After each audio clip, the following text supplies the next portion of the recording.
You're listening to the Patient Experience Blueprint with Intiveo.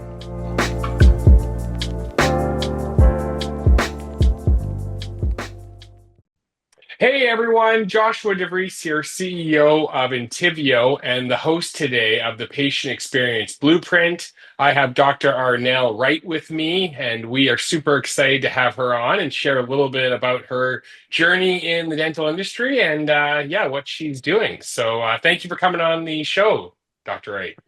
Thank you so much for having me. I'm super excited to be here. Wonderful. So I was reading a little bit about your bio. I noticed you're a University of Florida graduate. Go Yes. Gators. Go Gators. I love it. Yes, I am. What made you choose Florida for your education? Oh, I mean, the fact that like it's an amazing school is like at the top of the list, but I feel like it chose me. I was in between University of Florida and University of South Florida in Tampa, and I was going to be a cheerleader, or I thought I wanted to be a cheerleader for the football team. So I tried out at USF. I didn't think to try out at that time at UF, but I didn't make it at USF, and so I was like, I'll just go to UF, and I compared some of the scholarship and financial aid packages, if I'm honest, and UF gave me the better route, and so I was like, yeah, I'll go to UF. Well, it is a wonderful school. I've been there Yeah, myself personally on campus, and yeah, it's definitely a impressive dental school there, and they happen to use yes, Intiveo as well. So always yes, great to keep the familiarity around. Help me yes. tell me a little bit about yourself. What got you into the dental industry? What made that passion kind of spark? Oh, it was a good experience that I had at the dentist. So I grew up, I'm first generation, like college student, first generation dentist for sure. And so dental care was not something that was big in our household just because there were so many of us. My mom was just doing as best as she could. So shout out to my mom. And when I had a great experience while I was in dental school, like in college, I'm sorry, the dentist, she actually went to the University of Florida College of Dentistry. She was like a part-time faculty member, and I had no idea of the connection. And so I started to research the field, and then I asked her some questions about becoming a dentist. I had no prior knowledge and no even, I don't know, it just never occurred to me to be a dentist. And so after having those conversations, I just decided that I would try and reroute myself and go and try out dentistry. And so I changed my major.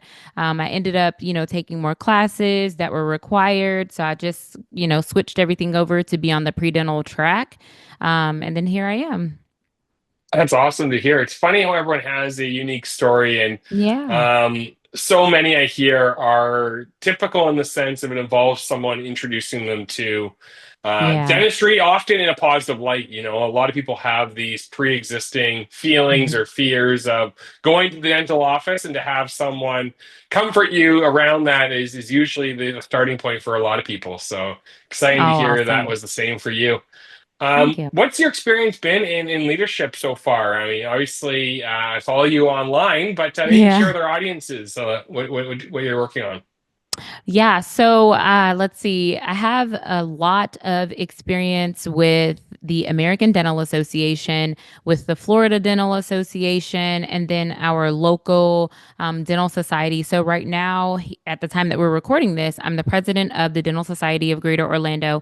And that's been a very unique experience. It's introduced me to so many different leadership paths. And from all of these experiences, pretty much like the state, national, and local level combined, has really just opened up so many doors for me as a professional, as an individual, as a woman of color. All of these things have been so unique in bringing me to where I am right now today. So I co-host a podcast on behalf of the American Dental Association. It's entitled Dental Soundbites. And so the way that I got involved in that is so I'm always on social. I usually do lives.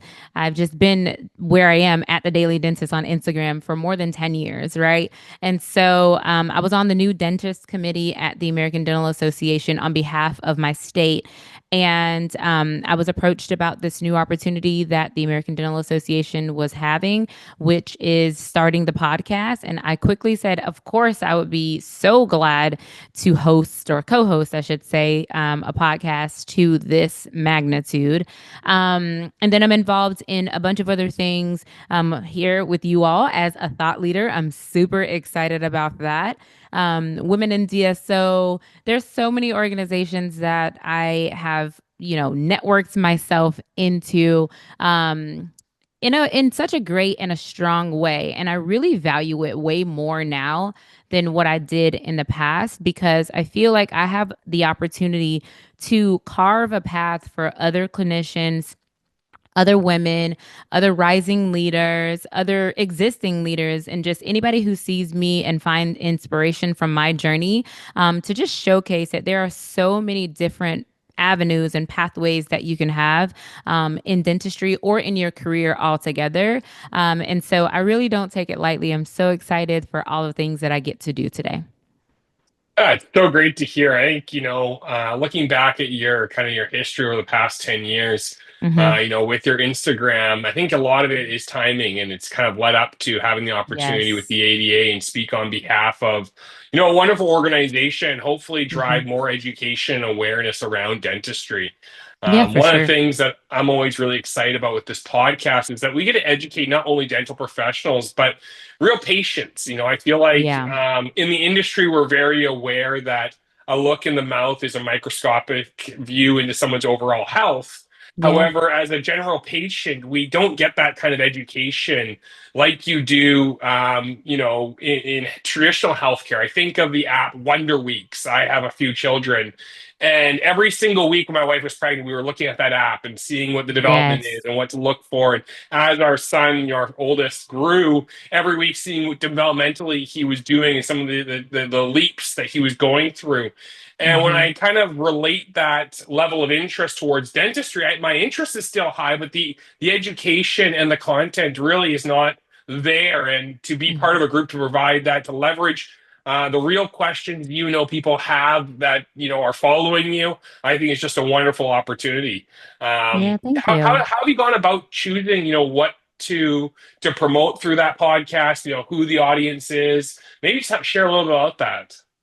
Oh, so the podcast with the ADA, that's totally tailored to people that are in dentistry. So our member dentists, anybody who listens that can find the podcast.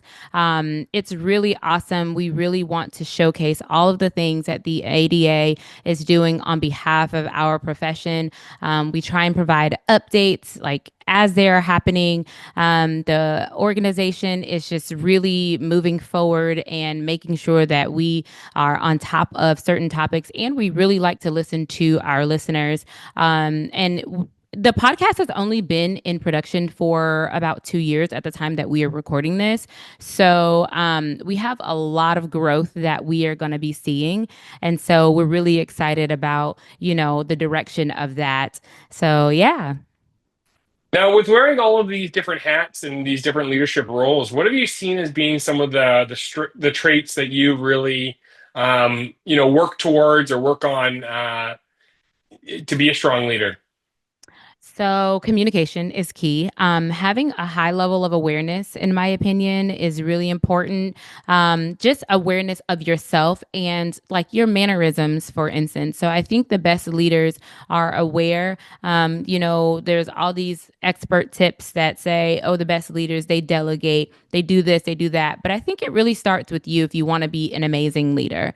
And so, one thing that I try to do is I try and be very aware of how I am perceived, the energy that I, exert when I walk into a room. If my attitude is one way, just making sure that I'm communicating and I am who I want to be perceived as, if that makes sense. And now I'll never nail it with every room that I enter, but I try to be super, super aware of, each individual that I'm coming in contact with, just making sure that whatever I'm asking for, I've also demonstrated that, I'm not too big to do some of these things that I'm asking for. For instance, like for my dental team, like making sure that I'm explaining to them what my expectations are. I follow up, I make sure that their questions are answered. I also make sure that they are well equipped with all of the tools, the resources, the knowledge, and the help that they may need from me or anyone else that's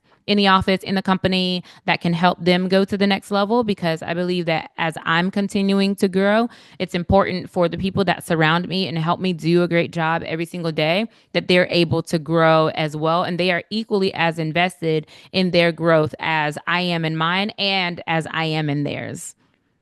Yeah, I couldn't agree more. I think, Yeah, one of the qualities that's almost a requirement in leadership is self-awareness. If you're for not sure. aware of your strengths and your weaknesses, you're going to be investing your time into the wrong initiatives and not really leveraging the strengths like your organization requires of you. So Yeah. definitely see eye to eye there. And I know all about building that good culture and making sure that your teammates are aspiring towards the same values that you hold as the leader in that organization. So, Hmm. um, what are some of the biggest practice management challenges that you see today that newer dentists maybe are feeling?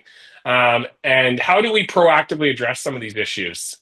Oh, yeah. So this is a really good question. When I think about practice management issues, I think about some of those that I had as a very new grad. Now, according to the ADA's definition, since I've only been in practice like for 8 years, so 10 years or less, I'm still considered a new dentist. But whenever I describe my journey this way, I always say newer because most of my senior colleagues, they're like, oh, you're not new anymore. Like you've been doing this long enough to like know what you're doing and to have your feet planted, right?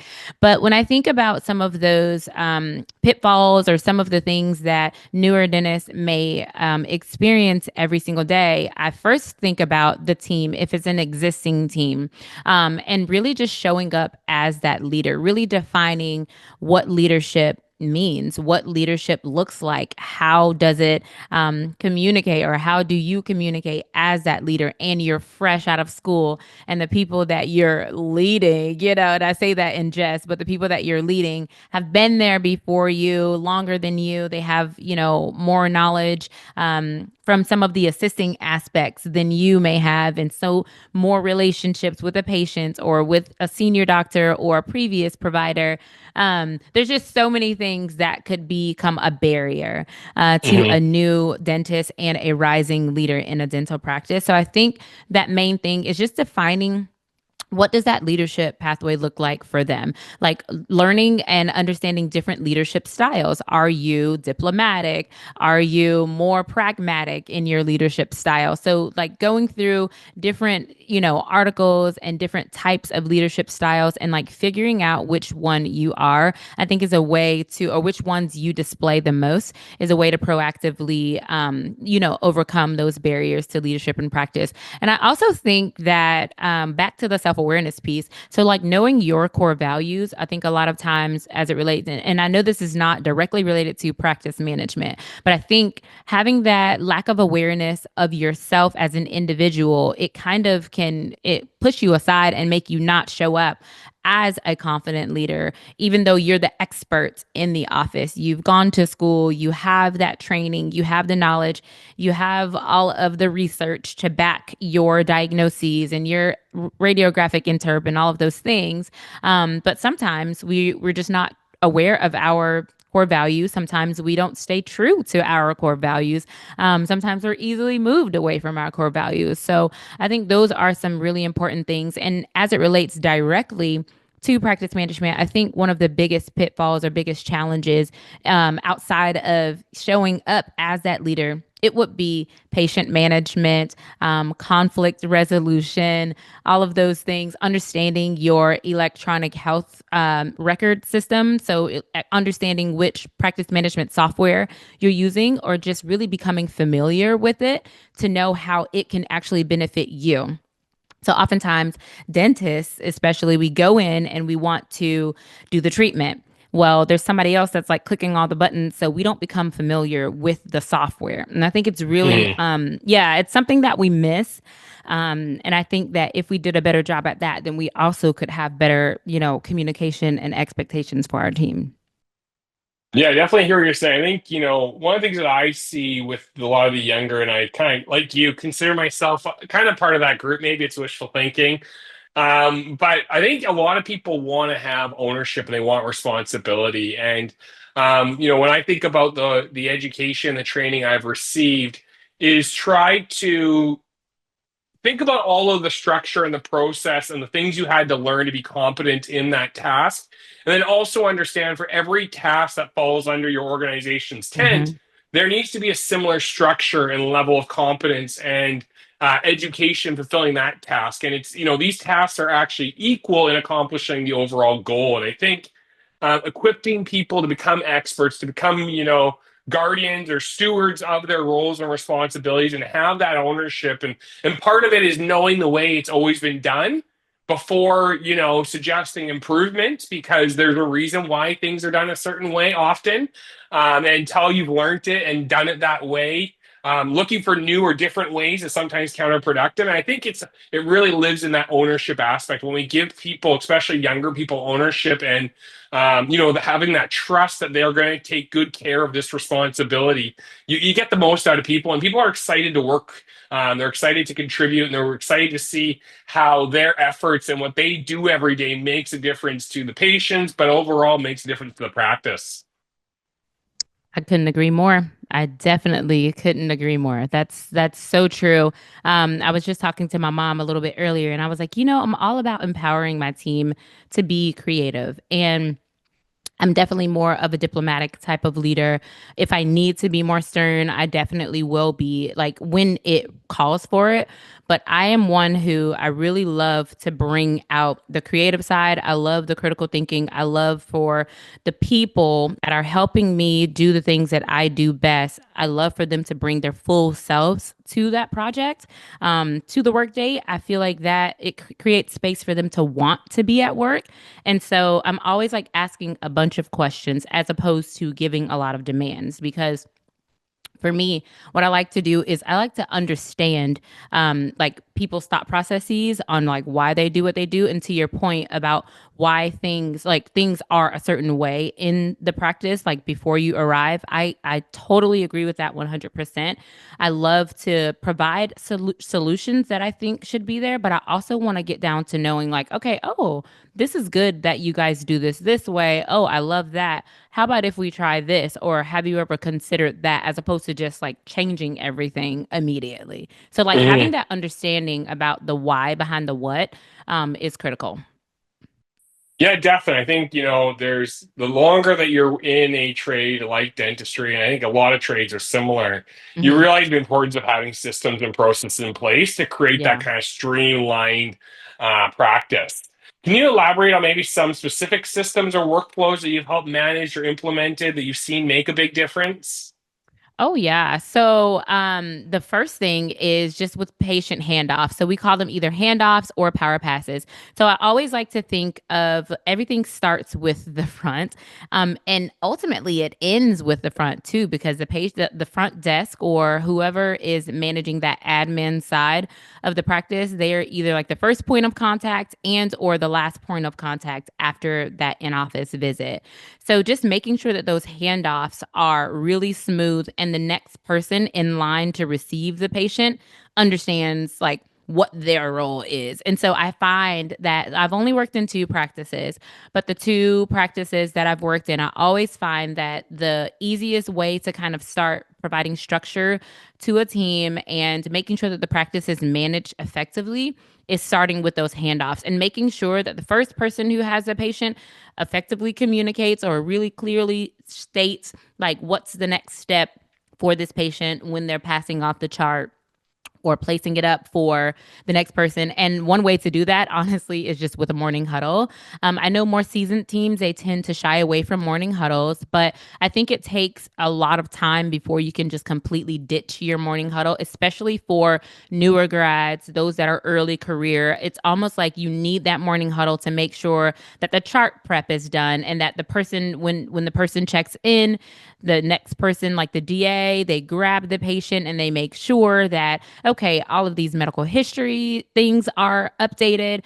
Did they take their medications before? Did they need medications before? Did we get that medical clearance? And so those are things that are discussed oftentimes for us in the morning huddle. And then it pretty much kind of happens as we seat the patient for their visit. So I think those power passes, those handoffs are super, super important. And we have different departments in our office, as do most dental practices, but we're really clear on, okay, admin team, make sure you do these chunk of things. Okay, clinical Hmm. team, make sure you have checked off all of these boxes. And sometimes we as dentists, we shy. Let me speak for myself. Sometimes I think about how oversimplification, like I think that if I dumb things down too much, and I hate to say that word, but if I like oversimplify it, that my team will think that I'm like thinking that they're not smart, right? But I think sometimes simplicity is key.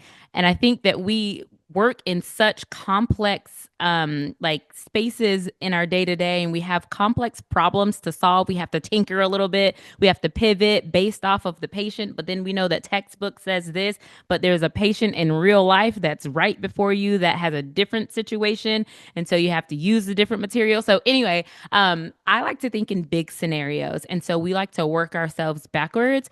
And so whenever I'm trying to provide structure for my team, I simplify with like a simple checklist, and I tell the staff like this is going to be like your roadmap. And so then once they achieve that and they have that down pack, then we'll add some things to it for them to put on their plate, and then we kind of divide and conquer like that. So yeah. That's awesome. There's three things I want to kind of pick apart here because that really Okay. popped out at me. I think first and foremost, I would challenge that there's always needs to be a morning huddle. High Yes, functioning teams meet every day I do without agree. fail, without every industry, every team. If you're high Yep. functioning, if you're accomplishing big things like we are in oral health, daily huddle is so urgent. I think when you have a more I advanced agree. team, maybe the huddle can become streamlined, maybe not 15 minutes down to Right. 5 or 10.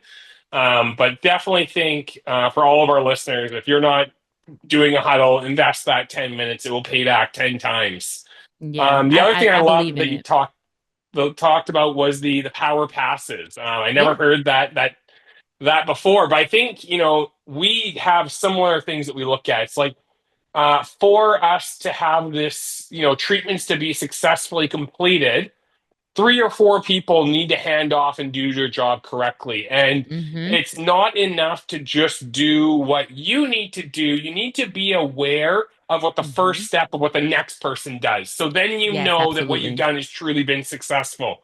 If the Yeah. patient, isn't seated on time, well, although you may not have complete control of when the chair is available, like the last patient could have ran long, and you as the front Mm-hmm. desk can't control, another patient taking too long, but you should be aware of that's what's required is that patient getting seated on time, and when it's not Yep. being seated on time, addressing it and trying to mitigate it where possible. I love Mm-hmm. what you talk about, everyone knowing the process and the structure and the next Mm-hmm. steps. And I think a lot of what makes dentistry so challenging, it is simple but doesn't mean it's easy, is the fact that we take complex things like oral health and we're doing them 20, 30, 40, 50 times a day. So it seems so mundane.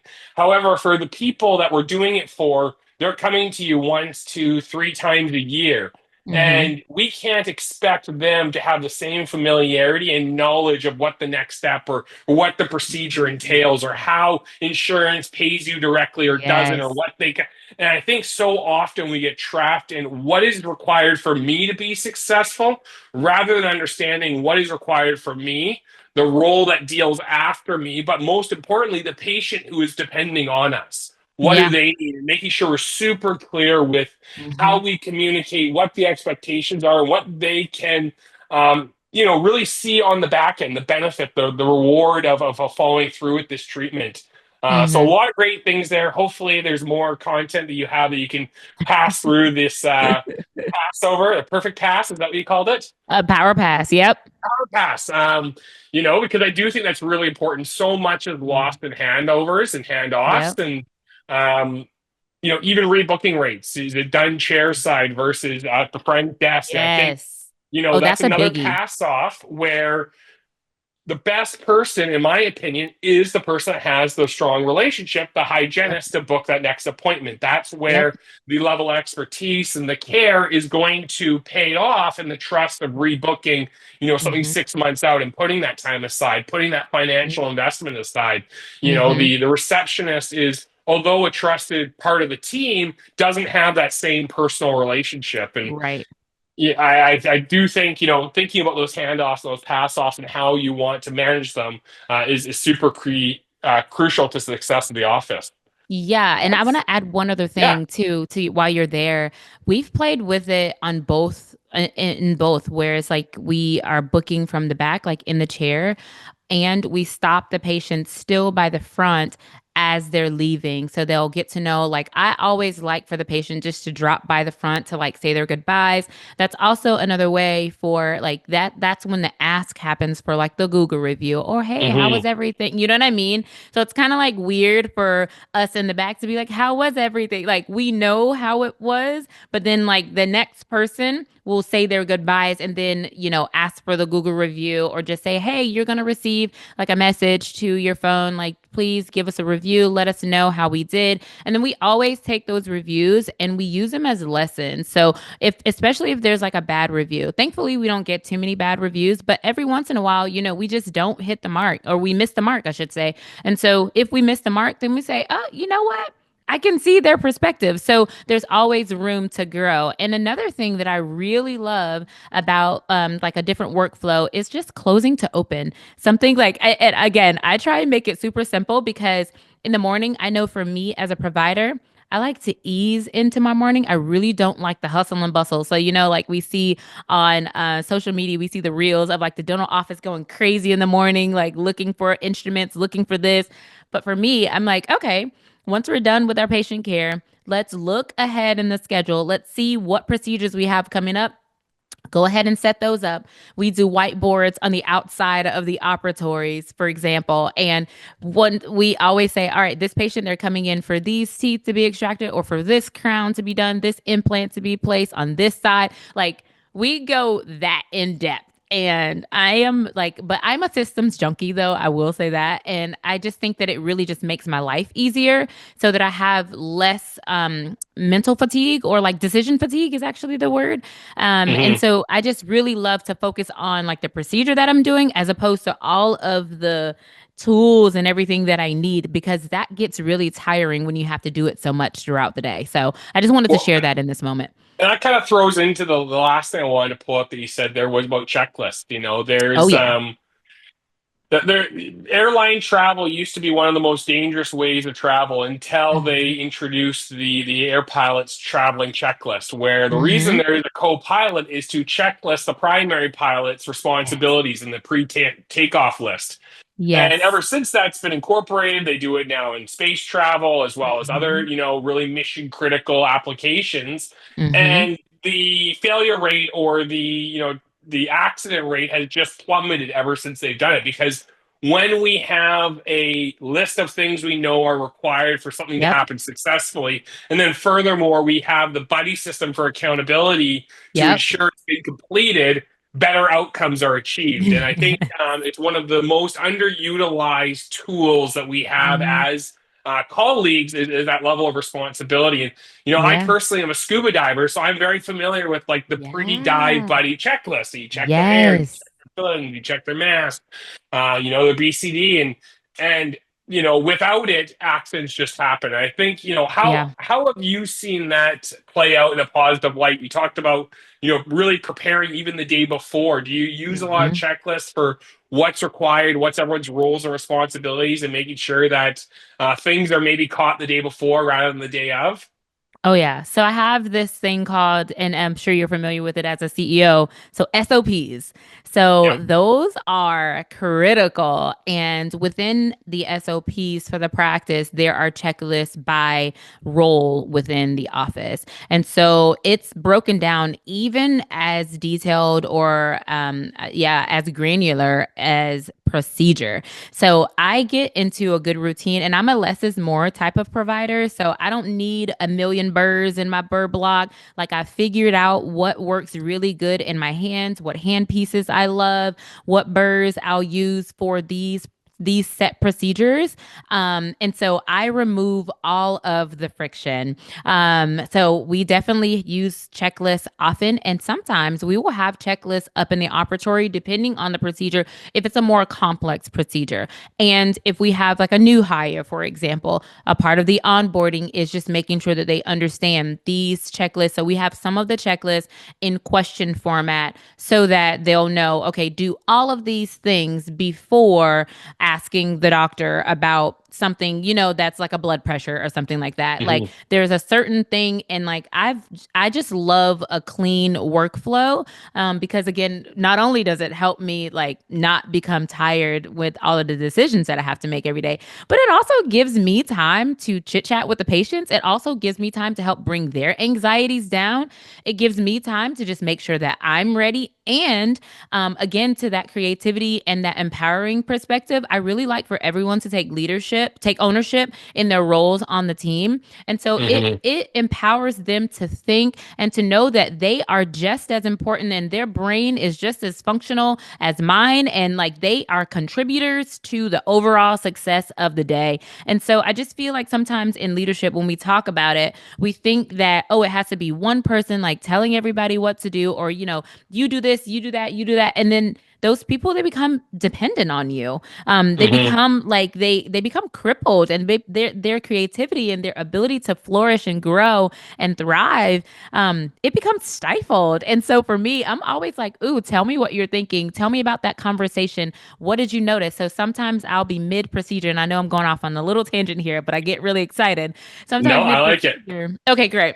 Sometimes mid procedure, I'll talk to my assistant and I'll say, tell me what you notice about this case as opposed to the other case that we did on Tuesday. You know what I mean? Like I'll Mhm. say, let's compare those cases. What's the difference? Like if there's something that's completely like standing out in that moment, I'll have them think through so that they can learn to anticipate me even more and anticipate what the patient may even experience. So those are just some ways that I really have seen like workflows work really well. The checklists work really well. I've seen a decrease in, things being mixed up. Like if we're not paying attention to like the allergies, because you can get into like a habit of being like, oh, okay, we're just going to prescribe this. We're going to do this. And if you have someone from the admin team, like who's really on top of it, being like, oh, doc, I got that ready for you already. And then, you're just giving signatures or, just not really paying attention, just having another person that's fully aware of all that's going on in the chart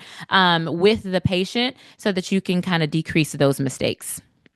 Yeah, I think checklists kind of a bad rap. A lot of people think it's Yeah. because you don't trust them that you're giving them a detailed checklist, and it's actually Yeah. not. It's the opposite. It's that when you know the checklist and when you're familiar with it and you're guided by it, it Mhm. frees your mind up to deal with the actual problem, which is the fact Exactly. that you're right. This is a protocol.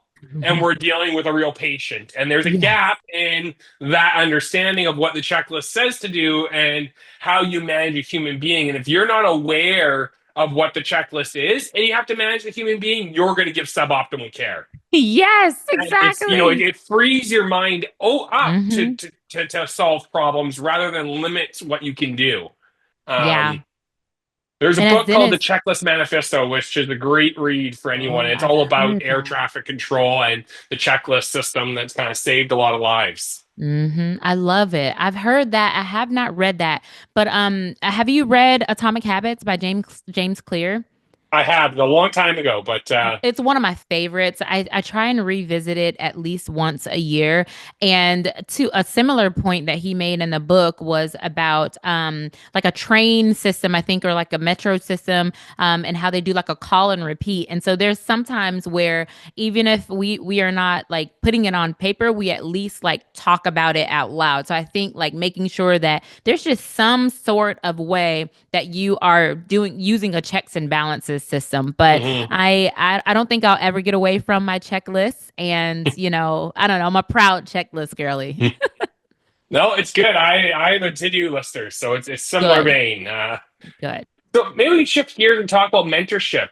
Yeah. How has mentorship really contributed to your success to where you've been, and how are you paying that forward in kind of the next generation of dentists coming up Yes. the pipe?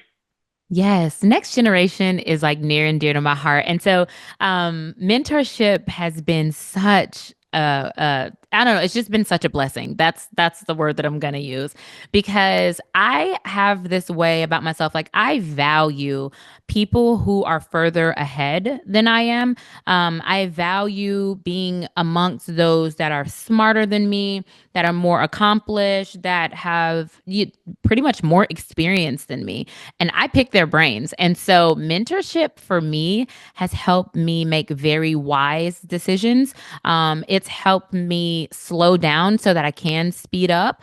In today's society, we see like, with technology and socials and everybody's life is so glamorous and everybody's like making $1 million and I don't know, all of these things that you see online, right?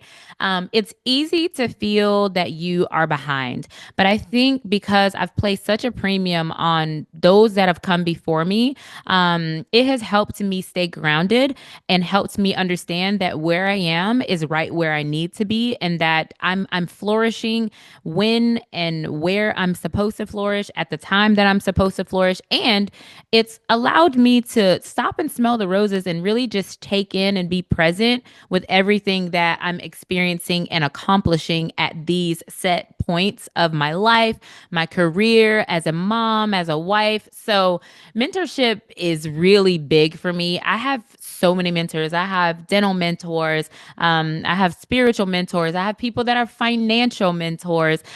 So many people that I allow to kind of speak into my life to help guide me. And I liken it to anybody that, so for you, for instance, you're a CEO, and this is not anything against you, but I'm sure you have like a whole board or and a team of executive leaders who help you with the company. You know what I mean? And so I Oh yeah. liken mentorship to that. Like, I don't necessarily have to be the smartest person. I have some great experienced people who I have on speed dial, and I am willing to share that I don't know everything. And I'm calling you because you do, or you know about this particular thing that I'm about to ask you about.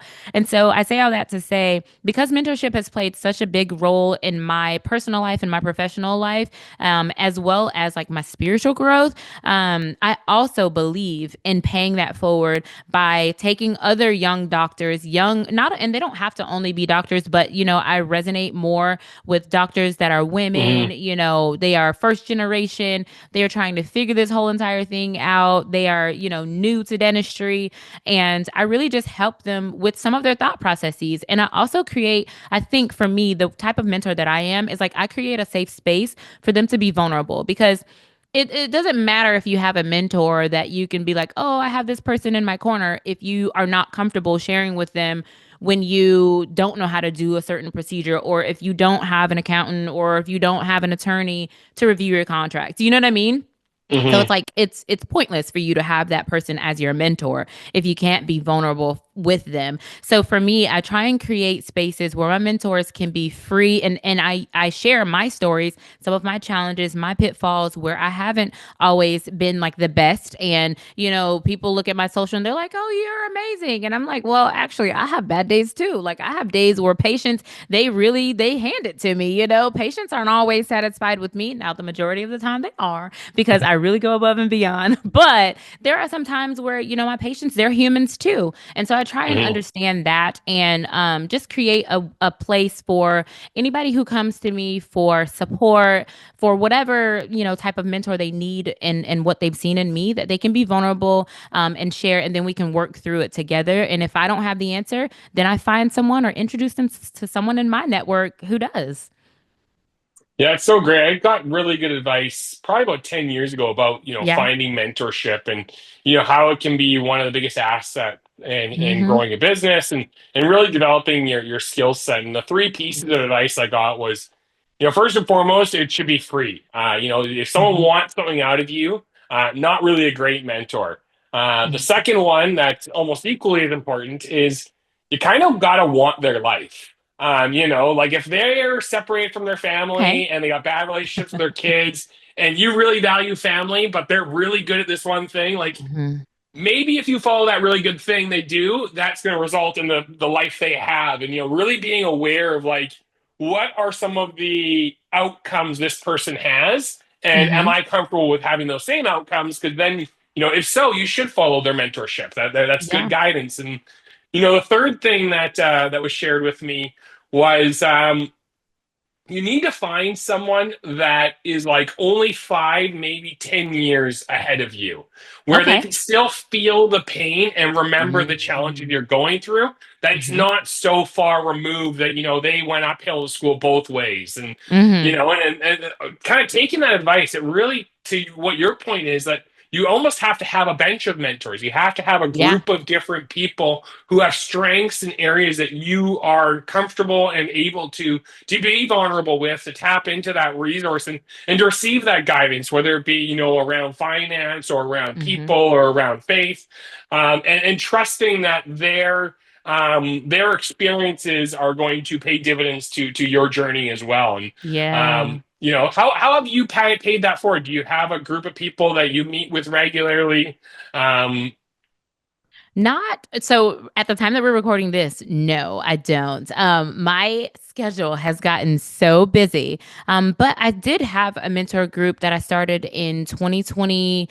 Yeah, in 2020, right during COVID. And so we would meet and we would walk through the timeline with for dental applications together. And so just right around that time is when I started to see an uptick in some of my responsibilities from like a leadership perspective, and I was like, oh, okay. So I'm not going to be able to toggle both. But now that I'm like on a downward trend as far as some of my responsibilities, my goal is really to get those groups back going. But I have mentees that are in dental school right now, and we call, we check in, like, hey, how's everything going? How this exam? I remember you had exams. I remember you had this going on, so we just kind of call and connect as needed.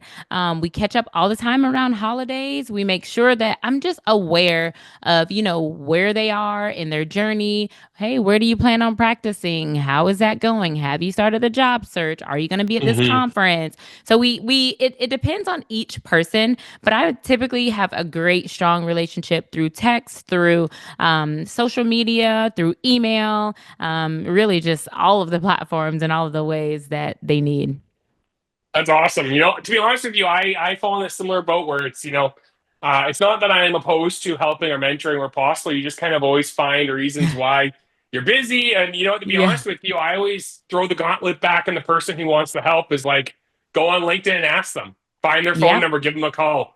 Yep. It's on you if you want something that's from Hmm. someone who's more successful than you. It's on you to Yep. get their attention to ask for it. So, a Yeah. little My shout out to mentees. all the listeners if you do want Dr. Wright's guidance and support and mentorship, and you follow her scope of willingness to help. What she's excited to help, which was women Yeah. in dentistry. Yes. Reach out, ask for it. The worst that's going to Yep. happen is she says no, and you're in the exact same position you're in right now. So, kind of before we close things off, maybe you could share a little about some exciting projects that you're working on. Where people can find you, and yeah, share a little Yeah. about what the future 2025 has in store. Oh, I'm excited. So, the first thing that I'm super excited to share is the new partnership that I have with you all here at Intiveo as a thought leader. So, I'll be sharing on patient engagement, patient experience. So this is something, the reason, and I'm not saying this just because we are on a podcast together. The reason why I am saying this is because so the patient experience and, being in the practice, leading the team, that's all so important to me. I feel like from the time I graduated and maybe even before, I've never been able to ignore that part. I think, like, as I've evolved, I have started to realize that I really just love operations a lot. And I feel like there's just like a gap that a lot of dental teams have.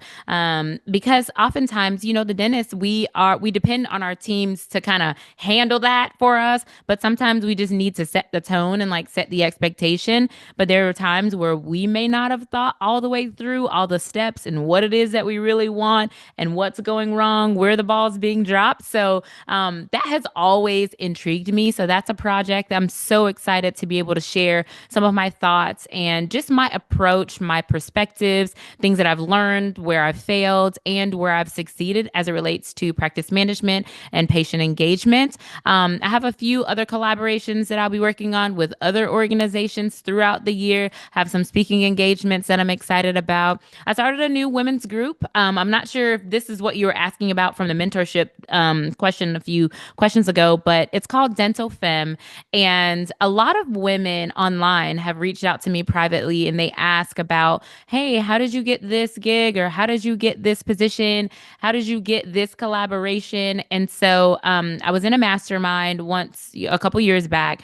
And in the mastermind leader was just like, ArNelle, why haven't you brought these women together? People keep like pulling from you on all of this. And so she was like, you need to get your network together, like in all one room. And so I finally took her up on it. I had been ruminating on this idea for the longest. And so there's so many women who have reached out to me and they're like, hey, I want to build my brand. I want to use my brand to also like, get me in front of more people, whether they want to do a podcast, whether they want to start speaking, whether they want to, build, I don't know, an online or a digital company or something like that.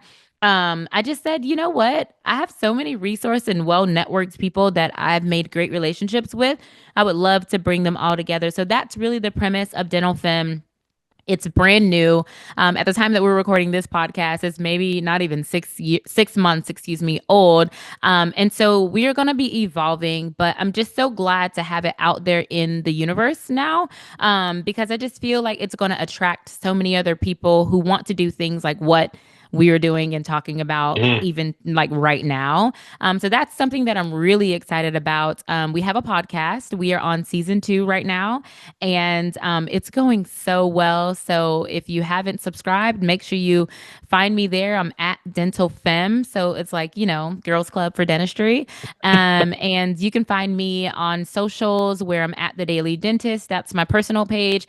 It's been The Daily Dentist for over 10 years. I started it when I was a dental student, my first day of dental school. And it has evolved. I've kind of played around with it and it's just going good. Like I don't really put too much emphasis on it. So I'm not like, oh my God, I need 50,000 followers. And maybe I should, but I just love the gradual growth. It's just been really organic. My community, they've just been like rocking with me for a long time. And so I'm just glad to be here to like, show them what we can do and show them where they can be as well, as they continue building their brands. That's awesome, and we love the content you're putting together. I think, Thank you. the idea of just keeping things simple in this world, Yeah. we've added so much complexity, and not to say Yeah. things are easy, but Yeah. often they are simple. And I think even Yeah. as I look at patient engagement and what we're doing at Intiveo, Mm-hmm. is we've gotten, I think, in the habit of so many other companies where you look at all the tasks that need to get done in Mm-hmm. silos of each other and fragmented, Yes. and there's so many moving parts that it's hard to keep tabs. You create this new module, you create this new Mm-hmm. feature, and it's really, I think 2025 is about getting back to the core and the basics of what we're trying to solve.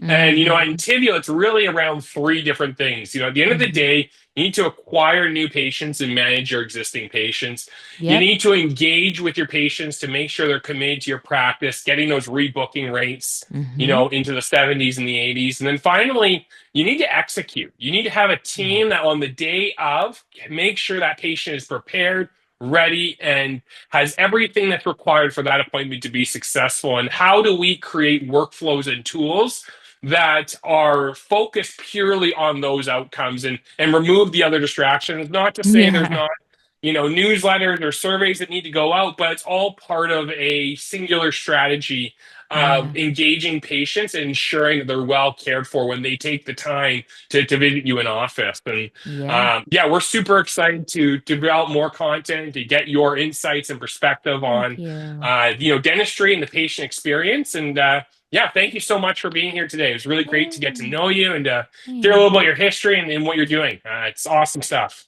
Yeah, I'm super excited to be working with you all. I'm so glad to be on the podcast. If we can ever do this again, or if we want to do a part two, whatever, I am totally open for it. Maybe, however that looks. But Maybe it yeah, has I'm to be super live excited to on be here. scene at a conference because Yes, that would be wonderful.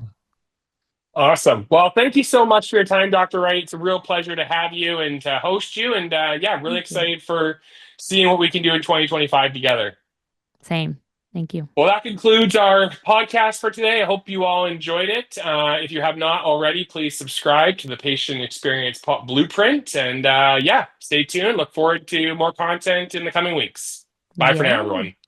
Bye.